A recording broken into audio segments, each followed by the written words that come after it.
3 weeks ago, a 62-year-old viewer sent me an email that completely changed the way I look at cars. He told me that buying his last car wasn't the difficult part.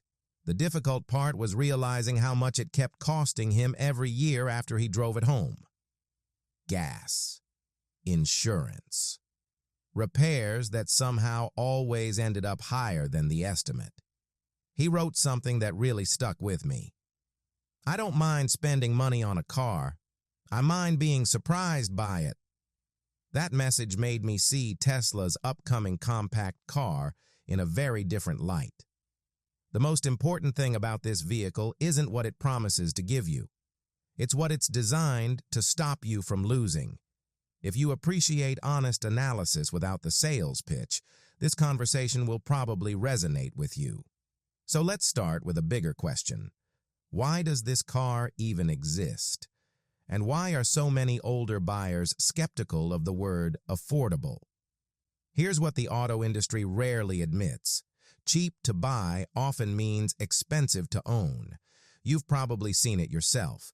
Electric vehicles labeled as affordable come with attractive monthly payments. But then the insurance quote shows up, and it's higher than what you paid for your old sedan. Then a minor fender bender requires specialized repairs. Suddenly that affordable car doesn't feel affordable at all. Most people over 50 aren't against technology. They're against unpleasant surprises, especially the kind that slowly drain the savings they've worked decades to build. That's why Tesla didn't begin this project by asking, how cheap can we make it? They started with a different question. How do we prevent this car from quietly costing owners more than they expect? Model 2 isn't just a name, it's a strategy.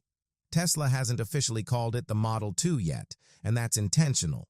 Internally, that's still the designation, but the company isn't rushing it to market.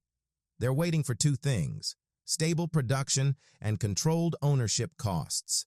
If Tesla wanted headlines, they could have unveiled this car 2 years ago with a flashy event. They didn't. That says something about their priorities. They're not engineering for launch day excitement. They're engineering for the decade after you buy the car. And that becomes clear when you look at how it's built. This isn't a car designed to impress in a showroom. It's designed to be easier to live with. It doesn't go from 0 to 60 in under 3 seconds. It doesn't have a rotating 17-inch vertical touchscreen. It doesn't feature falcon wing doors or dramatic lighting effects.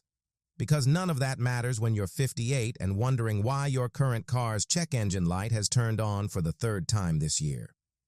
What this vehicle is optimized for is simple. Fewer parts that fail, fewer repairs, and costs you can actually predict. Tesla is using its mega-casting manufacturing method, which means large aluminum sections form the front and rear structure instead of hundreds of smaller welded components. Fewer welds mean fewer weak points where corrosion or misalignment can develop over time. The car also uses bolt-on crash modules. In a minor accident, those sections are designed to absorb the impact and be replaced without needing to rebuild the entire frame. The goal is to reduce the risk of a small repair turning into a total loss. There's another interesting choice: unpainted, structural, polymer exterior panels. No paint chips, no rust, no expensive repainting that reduces resale value. This car wasn't built to turn heads at a stoplight. It was built to reduce the steady, quiet financial drain that many cars create over years of ownership. The battery strategy reflects the same mindset: stable, not flashy. Tesla isn't promising 400 miles of range. They're not selling a cross-country fantasy where you drive from California to Montana without stopping. Instead, they're planning 3 battery options, each focused on a different priority: stability, affordability, or cold weather reliability. The base version is expected to use an upgraded LFP battery pack around 42 to 46 kilowatt hours. Now think about how most people actually drive. Many aren't commuting 100 miles each way anymore. Daily life looks more like errands, medical appointments, meeting friends for lunch, maybe 25 to 30 miles on a typical day. For that kind of usage, projected range estimates between roughly 183 and 197 miles make practical sense, depending on conditions. This car isn't about extremes, it's about predictability, and for many drivers, especially those who value financial stability over flash, that might be exactly the point. On paper, the numbers may not look impressive, but here's what really matters. LFP batteries are built for longevity. They're designed to handle more than 6,000 full charge cycles before showing meaningful wear. If you drive about 9,000 miles per year, which is typical for many drivers over 55, that battery is engineered to last longer than the rest of the vehicle itself. The second battery option being tested is sodium-ion. It has slightly lower energy density, but it's built to perform reliably in cold temperatures, even down to -4 degrees Fahrenheit. If you live somewhere with real winters, you already know how traditional lithium batteries can struggle in the cold. Sodium-ion aims to solve that problem. It also avoids lithium and nickel entirely, which helps lower production costs by roughly 22%. Of course, range only matters if charging fits naturally into your routine. Charging designed. Around real-life, Tesla understands that most buyers over 50 aren't planning to install a level 2 charger in their garage or restructure their lives around public charging stations. That's why the Model 2 is expected to include a standard 120-volt adapter. You plug it into a regular household outlet, the same kind your refrigerator uses. Overnight, it's designed to add about 40 miles of range. For most daily driving, that's enough. If you need quicker charging, the car is expected to work with Tesla's supercharger network, which now includes tens of thousands of stations across North America. A quick 20-minute stop could add around 120 miles of range. But here's what Tesla isn't doing: pretending this car is perfect for everyone. If you regularly drive more than 200 miles in a single day, this may not be the right vehicle for you, at least not yet. Inside the car. Designed for real bodies. That same practical philosophy carries into the interior.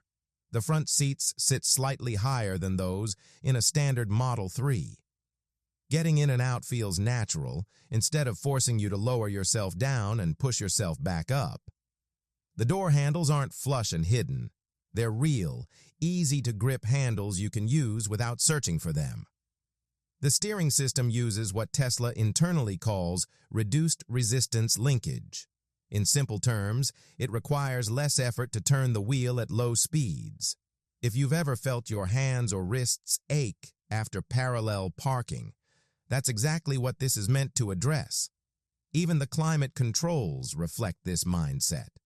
Instead of burying everything in a touchscreen menu, there are physical buttons: temperature up, temperature down, and defrost. Good technology doesn't call attention to itself. It simply works and stays out of your way. Price and timing. Based on production timelines, supplier logistics, and Tesla's past rollout patterns, the Model 2 Senior Edition appears to be on track for a mid-2026 unveiling, with first deliveries potentially happening in late 2026. The target price is $12,749 before any federal or state incentives. Put that into perspective. Think about what your current car actually costs you each month. Not just the payment, but the gas station visits that add up faster than expected. Over a 10-year ownership period, Tesla's goal is to make this vehicle significantly less expensive to operate than a comparable gas-powered compact sedan, once you factor in fuel, maintenance, insurance adjustments, and resale value. What that could mean in real life. Let's look at something practical. If you drive about 25 miles per day, typical for someone who isn't commuting to work but still stays active with errands, appointments, and family visits, that adds up to roughly 9,000 miles per year. In a gasoline car averaging 30 miles per gallon, That's about 300 gallons of fuel annually. At today's prices, that's a steady stream of money leaving your bank account every month. With the Model 2, charging overnight at home during off-peak hours would likely add only a few extra dollars to your electric bill each month. The difference over time can be substantial. Oil changes? Gone entirely. No more scheduling service appointments or giving up a Saturday morning at the dealership. Brake maintenance changes, too. Thanks to regenerative braking, brake pads could potentially last the life of the vehicle. Many owners may never need to replace them at all. The focus here isn't flashy performance. It's reducing the small, recurring expenses that quietly add up year after year. Here's something interesting coming out of early insurance data. Some insurance carriers are already showing interest in offering lower rates for vehicles built with simplified crash structures and components that are easier to repair. Why does that matter? Because insurance companies base their pricing on one core question: how much does it cost them when something goes wrong? If a vehicle is cheaper and simpler to repair after an accident, that can translate into lower risk and potentially lower premiums. So the real question isn't whether this car looks inexpensive on day one. The real question is whether it's designed to operate predictably for the next 10 years without expensive surprises. Who is this car actually for? This vehicle isn't meant for everyone. If you trade in your car every 3 years because you enjoy having the latest model, this probably isn't for you. If you buy cars to make a statement or turn heads, this isn't that kind of vehicle either. But if you're tired of unexpected repair bills, if you want a car engineered to reduce your monthly operating costs, if you care more about predictability than performance numbers you'll rarely use, then this might be one of the most practical vehicles Tesla has ever attempted to build. It's not designed to be thrilling. It's not built to be the fastest. It won't grab attention at a stoplight. But it might be one of the first cars in decades designed specifically to plug the slow financial leak that drains your budget over time. A reality. Check on production. Now let's talk about whether Tesla can actually deliver on its projected timeline. The production line dedicated to this senior edition appears to have completed calibration in late Q3 of 2025. Equipment tracking suggests Tesla installed 2 large Giga casting presses, but initially activated only one for testing. If you've followed Tesla's previous launches, you'll recognize the pattern. The Model Y in Berlin took about 13 months from production line calibration to first deliveries. The Model 3 took roughly 12 to 13 months as well. If history repeats itself, that would point to potential deliveries beginning somewhere between August and November of 2026. But there's an important difference this time. Many people remember the Model 3 launch, the bold promises, the production delays, and the frustration that followed. Tesla appears to be taking a more measured approach here. The production targets being discussed are more conservative, focused on steady and sustainable output rather than headline-grabbing numbers. What does that mean for you? If you're considering ordering during the first wave, there may be a better chance of receiving your vehicle within a reasonable time frame, instead of the open-ended delays that frustrated early Model 3 buyers. So, here's the bigger question. Is this the car older buyers have quietly been waiting for? If you're tired of car videos that feel like disguised sales pitches and prefer thoughtful analysis over hype, you're in the right place. Let me ask you something. Would you rather own a car that impresses people for 6 months, or one that quietly saves you money every year for the next decade? Share your thoughts in the comments.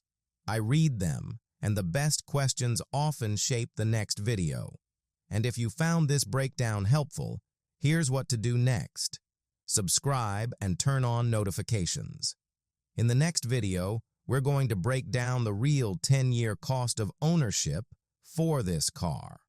Insurance, energy, maintenance, depreciation, using realistic numbers, not marketing estimates. We'll also compare it side by side with 3 gas-powered competitors to see whether the math actually supports Tesla's goals. This is Street Horsepower. We're not here to sell you cars. We're here to help you understand them. I'll see you in the next one.